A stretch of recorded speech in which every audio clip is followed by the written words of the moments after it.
memang dilematis ya, ini dengan melakukan pembiaran ini, maka kan banyak kerusakan alam pertama, Betul. karena, tidak ada reklamasi, nggak Kerusakan ada. alam, kerusakan infrastruktur. Infrastruktur korban, Ya, juga banyak yang sudah terjadi seperti beberapa waktu yang lalu ya. betul betul. Nah, dalam hal ini bagaimanapun, bagaimana pembangunan ini bisa tetap berjalan, Betul. sementara para penambang ditertibkan Iya iya. dengan mengacu kepada tata ruang, Iya, betul. wilayah mana. Bupati kan bisa melakukan diskresi, Bisa, dengan melakukan intent komunikasi dengan pihak SDM, betul. heeh. Sangat bisa sangat Bagaimana bisa Banyuwangi ini tetap jalan tambangnya tanpa merusak alam, sangat bisa. ada pertanggungjawaban, eee, terus ada peningkatan-peningkatan masalah pendapatan asli Betul. daerah, Jadi gitu. begini, demo-demo yang dilakukan merupakan, ibaratnya letupan yang sudah terjadi karena dibiarkan cukup lama. Mmm, Dari tahun ke tahun modelnya seperti itu, gitu kan. mmm, Artinya mereka ini antara katakan mereka yang penambang dalam tanda kutip, penambangan liar, tidak mmm, berizin tadi, mmm, mereka sebetulnya kebuntuan itu tidak segera diatasi. Tahun demi tahunnya akhirnya model-model seperti demonstrasi seperti ini kan akan muncul gitu kan. mmm, Mereka kita kita anggap mereka sebagai kebuntuan ya. ya, Saya menganggap mereka-mereka ini butuh untuk pembinaan, butuh untuk mempermudah proses perizinan. mmm, Diskresi yang dimaksudkan Bung Denny adalah untuk otonomi daerah, dalam skema peraturan wilayah atau perda tata mmm, ruang, itu yang menyelenggarakan adalah daerah. mmm, Memang perizinannya di tingkat provinsi, Bung oh Denny. ya, Tetapi kalau seandainya tata ruangnya saja sulit untuk katakan mengajukan izin, mmm, pasti ke atas kelanjutan dari proses itu akan terhenti. regulasi.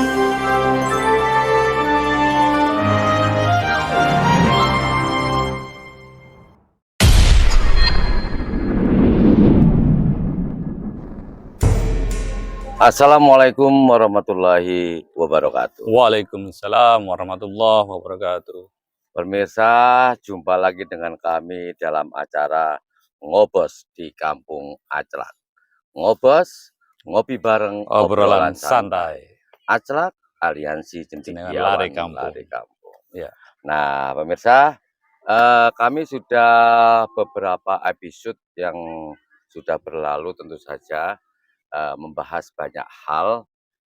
Karena ini ngobos Mas, Kang Andi, kita wajib hukumnya ngopi dulu. Ngopi Oke, dulu, siap. ngopi dulu, ngolah pikir ini. Ngopi di pinggir pantai, Bung Dani ya. Hmm, kita lokasinya saat ini milih di Pantai Bum, Kang Ya, Andi. ruang-ruang harapan yang dapat menumbuhkan Hmm, banyak inspirasi, Bung Dani. betul betul. Hmm, Ruang kebahagiaan. tapi Bung Andi, saya mau izin lagi ya. Ya. Ini saya kalau Wah, tanpa si Raja Cangklong ini, ya ya saya ya. akan banyak kehilangan kata-kata ini Ya dari ya. pabrik kata-kata Ya saya. ya. Saya tahu Hmm. Bung Dani kan punya pabrikan kata-kata ya. Iya, udah lama saya punya pabrik kata-kata, Ya. sehingga kita cukup mengambil salah satu file untuk kita bahas, Ya ya. kan Siap. begitu. Tapi ini yang perlu kami tegaskan pada pemirsa, Bung Andi. Ya. Jadi banyak pertanyaan gini ya, Ya. sebenarnya Kampung Aclak itu di mana sih? Kan itu. Ya ya ya. Banyak pertanyaan. Ya. Nah, ini di sini akan kami jawab. Kampung Aclak ini di mana terdapat orang-orang cendekia yang memiliki banyak gagasan, banyak ide-ide yang dieksplor. Itulah terdapat Kampung Baik Aclak. di kampung dan di desa. Baik di kampung dan itu tersebar di Betul mana-mana. betul betul. Karena Aclak Aliansi Cendekiawan Lari Lari kampung, Kampung. siap. Terus gini Bung Andi, Ya, kita bicara terminologi bahasa dulu. siap. Eee, kan istilah ngobos, aclak itu kalau nggak salah di Betawi juga ada keserupaan ya, ya, Kesamaan ya. penggunaannya. Tetapi kadang-kadang makna ke tempat kami kan beda. Ya ya. Kalau di sana itu ngomong doang katanya, Eh, ngobos itu. Karena kami punya harfiah, yaitu dan punya akronimnya, ngobos, ngopi bareng, obrolan santai. ya. Sedangkan aclak, aliansi cendekiawan lari kampung. Itu kalau kita terjemahkan seperti itu. Ya, tapi yang menarik itu sebetulnya budaya yang tadi Bung Dani ini kan ya, Hmm, terminologikan.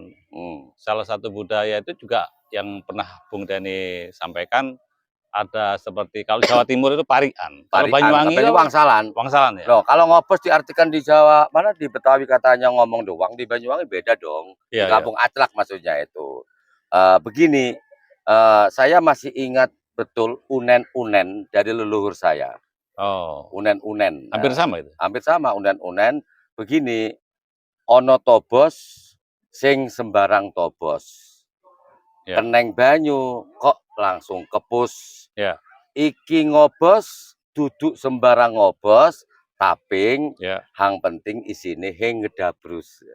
Cakep. Cakep. Nah, jadi ngedabrus itu kan hanya omong-omong ambil lalu, Iya, karena nggak ada, nggak ada isinya nggak ada apa-apa. substansinya, nggak ada hal-hal yang sifatnya diskusi untuk masukan atau ruang inspirasi ya. Betul, betul. Jadi masyarakat sekarang udah mulai kita beritahu, kita ajarkan, kita cerahkan Siap. bahwa ngobos itu sebenarnya sebuah tradisi. Ya, Biasanya di warung kopi atau di tempat mana sambil ngopi. betul, betul, betul. Nah, kita kan podcast jalanan, di mana-mana sambil Sambil ngopi, ngopi udah sambil nih. ngopi, ya. Siap, Oke, Bung Andi, siap. pemirsa saya beritahu dulu, saya masih bersama dengan Bung Andi Purnama, yaitu pengamat kebijakan publik, Siap. ya. Nah, untuk saat ini Bung Andi, kita membahas sebuah, boleh dibilang fenomena ya. Ya. Mungkin Bung Andi masih ingat beberapa hari yang lalu terjadi demo besar-besaran yang menutup akses jalan kota di depan Pemda itu ya, demo Oh, dump truck ya, gitu ya, demo dump truck itu berulang ya, artinya berulang dari tahun ke tahun dari selalu tahun ada. ke tahun hampir sama ya. Mhm, Artinya demo yang disampaikan tentang dunia pertambangan ya, pertambangan penyelenggaraan dunia pertambangan pertambangan di galian Banyuwangi. C, galian C. Galian C yang ada di Banyuwangi ya. Mhm, Ya, saya kira hal ini kan kalau demonya dilakukan berulang-ulang, yang pastinya pemerintah daerah Banyuwangi mhm, dalam menyelenggarakan eksploitasi sumber daya alam dengan mhm, terencana dan konsep mhm, pelestarian alam dan lingkungan juga harus menjadikan hal ini menjadi isu strategis ya, isu mhm, penting karena kan ya, dibutuhkan untuk pembangunan masalah Bung betul Dani. betul, jangan Dibutuhkan sampai untuk henti pembangunan ya. sendiri, untuk Mhm, kebutuhan infrastruktur pemerintahan sendiri, juga dibutuhkan dalam sektor private atau sektor masyarakat ya. mhm, Tentunya masyarakat dalam hal merenovasi, membuat rumah, sektor-sektor yang mhm, lainnya yang kebutuhannya akan galiansi itu kan hal yang bisa dibilang kebutuhan pokok ya dalam betul pokok pembangunan, untuk pokok, pembangunan terutama pembangunan, galian C gitu kan. mhm. Tapi gini Bung Andi, Ya. Eee, munculnya dump truck ini kan kalau dulu pernah ditertibkan ya karena Oh, ukuran dari ya, kendaraan itu ya, apa odol itu ya? odol itu Ya, ya. Di Banyuwangi ini kan banyak tersebar tempat-tempat untuk penambangan pasir atau galian C. betul, betul. Eee, Banyak juga yang tidak memiliki izin Ya, atau banyak. ilegal, Ya, betul. tapi yang sebagian aja. Sisi lain, ini ada kesulitan dari para penambang untuk mengurus izin. Betul, betul. Pemerintah tidak sigap untuk membantu, Betul, mempermudah, betul. memberikan ruang kepada mereka supaya bisa melakukan aktivitas penambangan. Ya, betul. Menurut Bung Andi? Iya, jadi dalam penataan ruang untuk menata kebutuhan material pembangunan atau kebutuhan yang masuk dalam galian C. Galian C ini mulai dari agregat Mhm, halus mhm, sampai ke agregat besar atau batu belah ya. iya iya, Jadi mulai dari tanah uruk, pasir, kemudian kerikil, sampai batu belah atau batu polder, mmm, itu sangat dibutuhkan dalam unsur dasar material pembangunan, Bung Dani. mhm, Kebutuhannya sangat besar, bahkan APBD sendiri dalam membangun mhm, katakan kebutuhan infrastruktur, itu hampir kebutuhan itu masuk dalam anggaran mhm, belanja modal konstruksi ya. iya, Belanja modal konstruksi itu yang membuat jalan, kemudian mhm, pembangunan irigasi, pembangunan gedung, kebutuhan infrastruktur dalam kebutuhan pembangunan fisik, mhm, itu tidak lepas dari kebutuhan untuk mendapatkan galian C tersebut, Bung Dani. Tapi iya, sayangnya tata ruang penambangan ini yang diatur oleh pemerintah daerah Banyuwangi melalui tata ruang daripada kawasan mana yang bisa mhm, ditambang itu sifatnya subjektif. mmm, Subjektifnya itu hanya menyebutkan daerah-daerah mmm, yang bisa ditambang. mmm, Sepertinya dalam penyusunan peta tata ruang penambangan ini tidak dilalui dengan kajian-kajian yang berkualitas atau secara kebutuhan pemetaan asal tambang aja ya. asal penambangan di mana ada ya mungkin dalam hal ini tidak termapping atau terpetakan. Jadi setiap kecamatan itu kan kebutuhan akan galian C itu kan harus ada, Bung Dani. Setiap kecamatan ya. Kecamatan. Kita bicara setiap kecamatan karena ruang pembangunan itu pasti di setiap kecamatan membutuhkan yang namanya material galian C. Nah, dalam hal ini Pemda daerah Banyuwangi hanya mengatur bahwa daerah-daerah mana saja yang boleh ditambang. Nah, padahal seharusnya setiap potensi penambangan di setiap kecamatan itu ada. Kebutuhan setiap kecamatan itu pasti ada potensi tambang yang bisa dieksploitasi. Artinya produktif lah ya. Ya, yang di operasi dan produksinya secara kajian harus melalui dasar pemetaan dan kebutuhan. Gitu. Dan sumber daya alamnya juga, Bung Dani. Artinya tidak sembarangan kalau ini misalkan daerah persawahan atau daerah perkebunan itu dalam pemetaannya tidak boleh ditambang menjadi suatu areal pertambangan. Itu melalui kajian wilayah IUP pertambangan, Bung Dani. Jadi setidaknya pemerintah dalam membuat pola tata ruang di mana potensi tambang. Misalkan satu daerah misalkan poligon tata ruangnya ada. Tetapi ternyata sumber dayanya juga ada.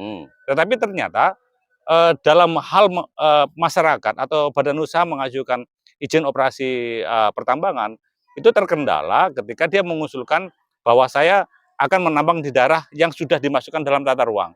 Ternyata itu terkena dengan aturan perundangan yang lain. Misalkan itu kawasan lahan sawah yang dilindungi. Itu masih lahan pertanian. Itu masih dalam tanah sawah misalkan. Nah, ini bahasa-bahasa untuk koordinasi dan komunikasi antara pemerintah daerah dengan katakan BPN. Dalam hal ini kan yang juga mengatur tentang tata ruang juga BPN, ATR BPN bukan ya. Ini tidak sinkron gitu loh. Begitu ini masuk dalam wilayah izin pertambangan atau tata ruang pertambangan, seharusnya BPN atau ATR Banyuwangi juga sinkron bahwa ini sudah masuk dalam tata ruang gitu kan. Tetapi hal ini tidak sinkron dengan peta tata ruangnya dengan ATR BPN.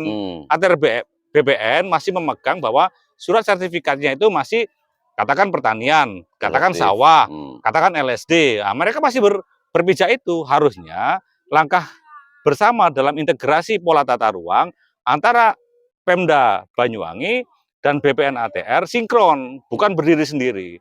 Begitu berdiri sendiri, inilah kebutuhan-kebutuhan yang akhirnya masyarakat tidak bisa untuk menyelenggarakan secara baik gitu loh. Bung Andi, saya garis bawahi dulu masalah analisa dan kajian. Karena ini berhubungan dengan tata ruang. Kita secara bersama bisa melihat ya bahwa sembarang tempat itu digali pasirnya. Nah, di sini dari pemerintah daerah pengawasannya ini kurang, bahkan boleh dibilang tidak ada. Antara yang punya izin dengan yang tidak punya izin itu sekarang ini semacam bias.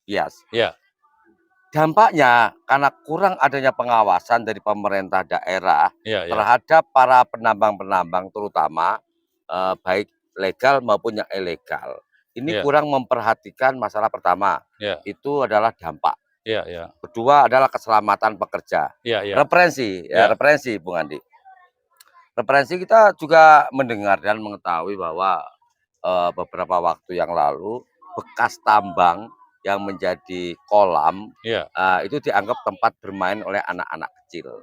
Nah, ini bagaimana bentuk pengawasannya nggak ada sehingga menimbulkan korban anak-anak kecil kalau nggak salah 3 anak. Nah, apakah dia berizin atau tidak? Terlepas dia punya izin ataupun tidak, tapi ada pertanggungjawaban pidana, ya kan? Kedua, masalah keselamatan pekerja. Bung Andi mungkin dengar ya, ada seorang pekerja masuk kepada gilingan itu ya.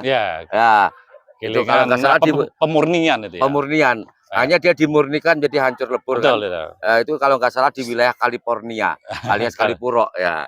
Nah, 2 hal penting ini Bung Andi, ini berkenaan dengan pertama tata ruang, kedua pengawasan dari hasil kajian. Kalau menurut pandangan Bung Andi, Iya, sebetulnya dalam hal pengawasan pengendalian, unsur itu kan sudah ada di tiap desa, Bung Dani. Artinya Mhm, ada Kapolsek, ada mhm, pemerintahan desa, mhm, kemudian ada Koramil. mhm, Tentunya aspek penyelenggaraan tata ruang pertambangan atau pelaksanaan operasi pertambangan itu tidak mhm, sembarangan. mhm, Apalagi untuk konsekuensi hukumnya juga berat sebetulnya ya. iya, betul. Artinya itu bisa dikatakan di atas 5 tahun atau kalau nggak salah 10 tahun juga ya. Apalagi menyangkut korban nyawa itu. Apalagi sudah menyangkut Heeh, korban nyawa dan dendanya juga berapa 10 miliar kalau nggak salah ya. iya, heeh, Artinya di sini kan sudah diatur dalam Undang-Undang Pertambangan dan Undang-Undang Tata Ruang. Setidaknya kan hal ini menjadi atensi yang baik, hal ini menjadi fokus untuk penyelesaian yang baik mmm, antara antara pemerintah daerah dan pihak-pihak yang berwajib. mhm, Apalagi terjadi banyak korban di dunia pertambangan, heeh. tanda kutip juga yang tidak berizin gitu Iya kan. iya, ilegal ya. Ternyata mereka-mereka yang menjadi korban, dalam dunia pertambangan, itu bahkan anak-anak yang Ad meninggal itu ya, 3 anak 3 3 anak, anak yang mhm. telah menjadi korban dalam Daerah Kecamatan Sempu itu. ya, itulah artinya kalau memang dia tidak terselenggara dengan baik, dia melakukan penambangan liar, pasti skema-skemanya liar, Bung Dani. Mmm, Menggalinya secara serampangan, Ancak gitu ya. se se se sekenanya bahwa di situ Mhm, ada potensi tambang, ya mereka melakukan itu dan, skema atau desain tambangnya pasti tidak ada. mhm, Karena dalam kewajiban izin tambang resmi itu kan mereka harus membuat, satu desain tambang ya, salah mhm, satu kewajiban mhm, secara kajian teknisnya. mhm. Itu juga tidak kalau liar kan nggak mungkin ada izin-izin semua itu, Nggak perlu apalagi juga ya. ada izin namanya reklamasi, Bung Dani. Iya, Jamrek, jaminan reklamasi. ya itu harus disetorkan sebelum penambangan dilakukan loh itu. Ya, jadi sisi gelap dalam permainan dunia pertambangan ini cukup luas. Mhm, Bahkan sampai kehilangan PAD yang cukup besar mmm, dalam mendapatkan sektor-sektor pendapatan atau masukan kepada pemerintah pemerintah daerah. daerah. Dan ini sinyalirnya kebocorannya Mhm, besar banget. Bahkan mmm, Mahfud MD itu kan pernah mengatakan kalau dunia pertambangan ini dikelola secara baik dan mmm, benar-benar dalam pengawasan dan pengendaliannya secara baik, mmm, itu satu orang mendapatkan katanya living cost satu bulannya 20 sampai 30 juta katanya kan. iya, Kalau ini dikelola secara dengan baik, baik, dengan heeh, baik. Artinya masyarakat juga begini Bu Dani, ketika di satu ruang desa atau dalam dalam wilayahnya itu mereka ternyata ada potensi pertambangan, ternyata juga tidak dipetakan mmm, ruang itu. Tidak dijadikan wilayah IU pertambangan. mmm, Nah, ini yang menjadi kebutuhan masyarakat. Masyarakat sebenarnya ini ada potensi, tetapi ternyata dalam penataan ruangnya kok ti tidak masuk gitu tidak kan. masuk, ya, Nah, ini kan jadi kendala. heeh, Bagaimana kajian-kajian yang diselenggarakan ketika memunculkan bahwa ini tata ruang yang memang memiliki potensi-potensi galian C misalkan. mmm, Ini tidak tidak terpoligon misalnya, tidak iya, termasukkan dalam peta tata ruang. Seharusnya kan Pemda Banyuwangi dalam menyelenggarakan tata ruang itu kan apalagi di dunia pertambangan supaya tidak terjadi banyak friksi di masyarakat. mmm, Friksinya itu sudah sampai tim itu loh Bung Denny, iya, sampai tim terpadu itu kan sudah menjadi lintas lintas jalur mmm, antara semua semua lembaga yang ada di Banyuwangi menjadi satu kesatuan untuk menyelesaikan dampak daripada friksi yang ditimbulkan dari dunia benar, pertambangan. oke. Bung Ya, Andi, eee, tadi Bung Andi juga menyinggung ya sebuah pendapat ya, bahwa jika dunia tambang galian C ini dikelola dengan baik, ya, itu kan semua pihak jelaskan mendapatkan hak-haknya secara apa ya, secara baik pula ya. betul, Contoh sekarang begini, jika pemerintah ini membantu kemudahan, masalah perizinan ya, betul, dengan betul, membuat peta-peta khusus betul, yang betul. memang memiliki potensi, adanya galian untuk, galian Iya, C ini. betul, betul. Nah, dengan tertib dan ditata sedemikian rupa. Iya, Nah, jika ini terjadi Bung Andi, saya yakin juga sepakat dengan Bung Andi bahwa, eee dunia tambang ini, khususnya galian C, ini mampu membantu peningkatan jelas, pendapatan jelas. asli daerah. Nah, pertanyaannya begini, kenapa izin dipersulit, ya Iya, kan?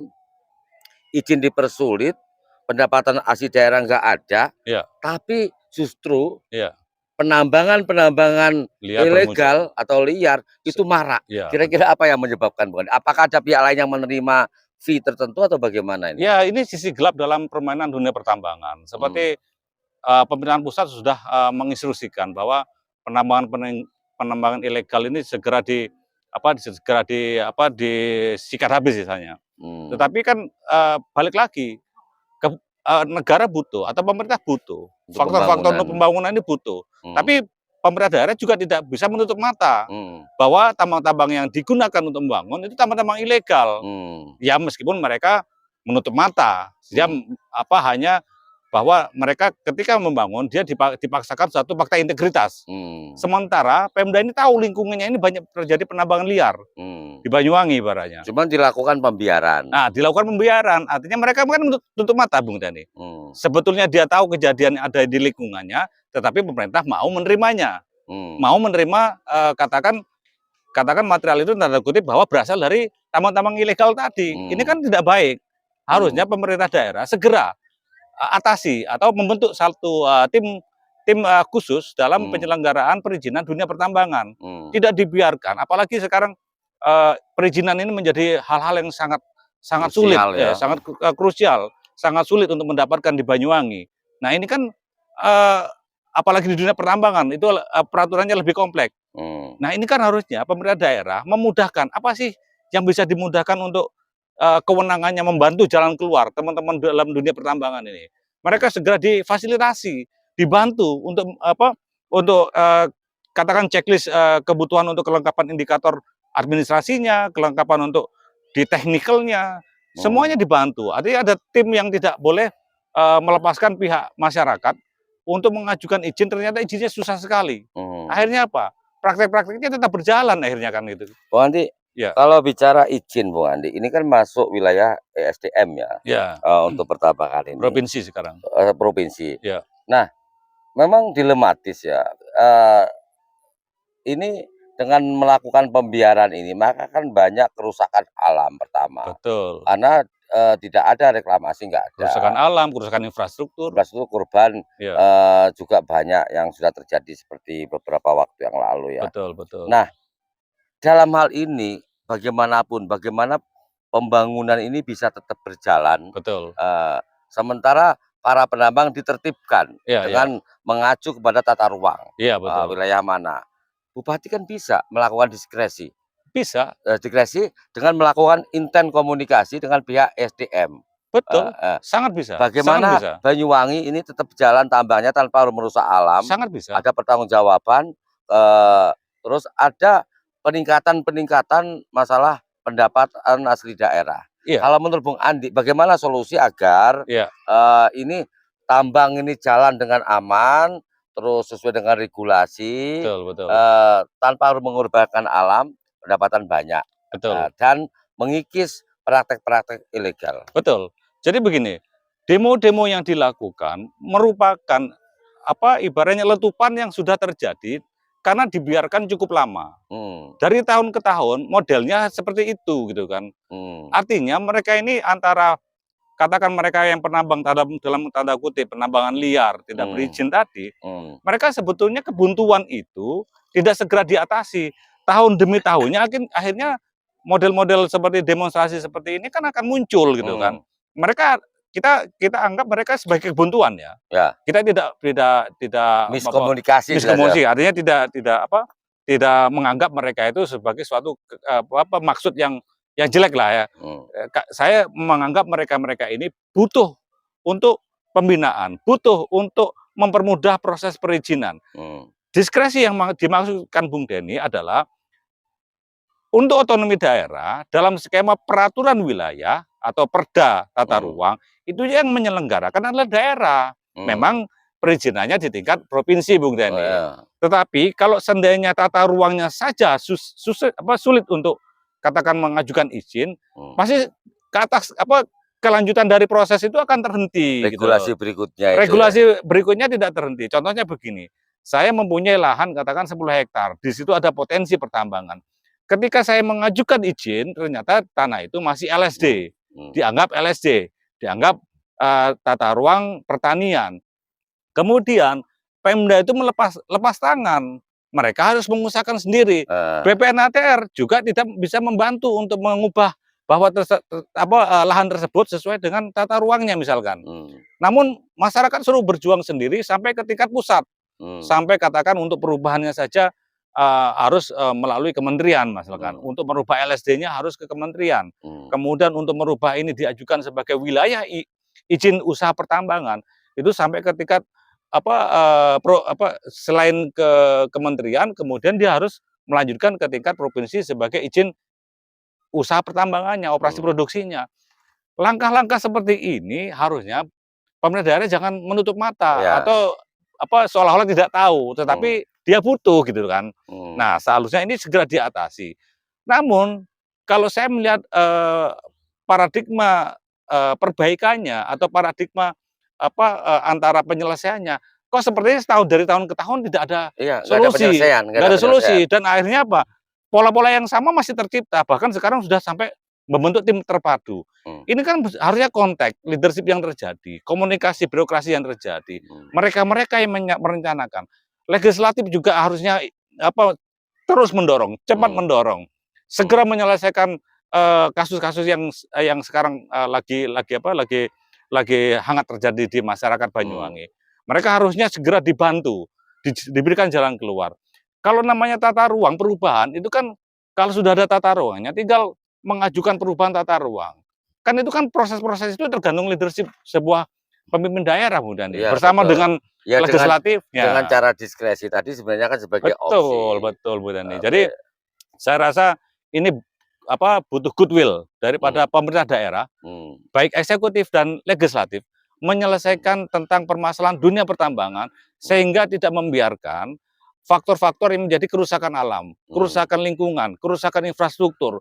Yang terberat lagi munculnya friksi dan benturan di tengah masyarakat. Betul, ya. Ini tidak boleh dibiarkan terus-menerus gitu loh. Rakyat jadi korban. Betul, masyarakat jadi korban. Jadi begini, Bung Andi, kalau menurut hemat saya begini,